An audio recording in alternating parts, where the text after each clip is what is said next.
Alors, nous allons parler des sons importés dans les paperboards. Alors, les outils utilisés seront donc l'insertion d'images, le texte et évidemment les sons.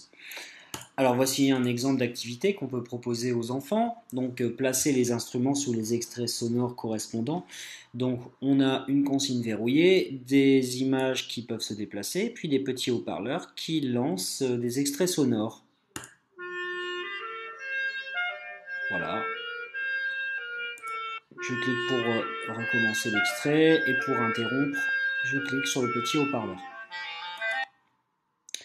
Alors, voici comment construire cette activité. Donc, je vais partir sur une page blanche. Donc, je vais insérer ma consigne. Alors, je ne le fais pas pour gagner du temps. Donc, pour insérer une image, je rappelle que dans une vidéo précédente, on a vu différentes façons d'insérer cette image.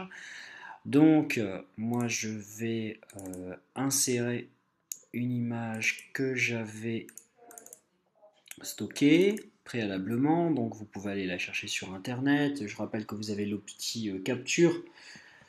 Donc, là, dans mon dossier instrument de musique, j'ai quelques images. Donc, par exemple, allez, on va insérer une flûte. Donc, je vais faire un déplacer-coller. Un copier-coller fonctionne aussi. Donc, voilà. Je vais redimensionner, puis effectuer une petite rotation sur mon image en utilisant ce petit icône. Voilà. Hop. Oh là, je l'ai un peu déformé. J'annule. Je me suis pas rendu compte, j'ai tiré sur la mauvaise poignée. Voilà. Donc là, j'ai mon image de flûte. Alors maintenant, je vais insérer un son.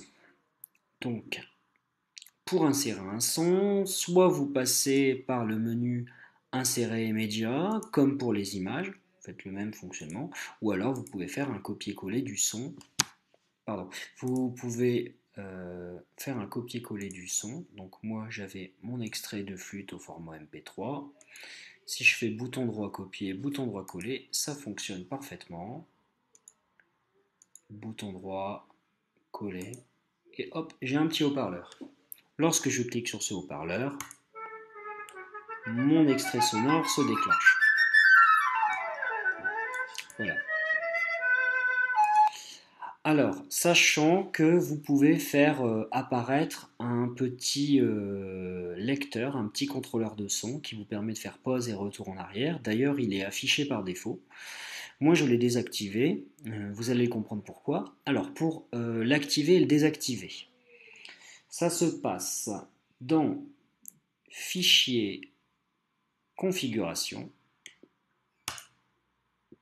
Puis dans les différents onglets, vous allez dans Paramètres et voilà, dans la liste, vous cliquez sur Multimédia et vous avez la possibilité d'afficher le contrôleur de son.